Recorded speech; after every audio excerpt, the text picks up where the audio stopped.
қадіреттік тезгелді, тыңдап біліп көмейдегі айтылмаған сөздерді, атам екен жараспайтын келіннің сәлемі, кезеді бір кесапаттар, кесапатқа сәнеді. Не демексің, соғыс деген соғыстардың арланы. Соғыс деген қайдан шықты, авторы кім алғашқы, есіл адам есі кетіп, оған есін жарымасты. Бір дәуірден бір дәуірге неге үзілмей жалғасты. Бүкіл адам тарихының бетін неге қан басты. Соғыс деген немене өзі, тек қана апат қырғын ба, арман тілек апаратын құрдымға. Соғыс деген аққан соры ақсүйектің құлдыңда. Соғыс деген төккен ары қыздың және ұлдың да. Соғыс деген жарылмаған тек қана жалғыз ғана қан үшін. Соғыс деген сорайдаған содырлардың табысы. Соғыс деген сақаймайтын есуастар дәрісі.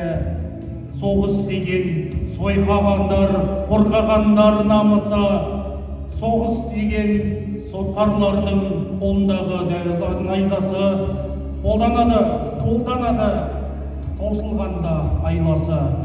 Соғыс деген зұлымдықтың айнасы. Біреулердің шығыны да біреулердің пайдасы. Жауызды өлге жармасы бап. Соғыс деген кәрібір қолдан ажал жасап алып, жасқандыры бәлі жүр. Әділетті, әділетсіз, аты соғыс бәрібір. Қан төгісіз қара жердің кірмей қойдау сәні бір. Тыныш жатқан бір елге бір ел келіп ұрынар. Қандай ғана алынбаған әкесінің құны бар. Қайсы ел соғыс бастаса, желемес олар ұрылар. Қан майданда алды менен басы оның жұлынар.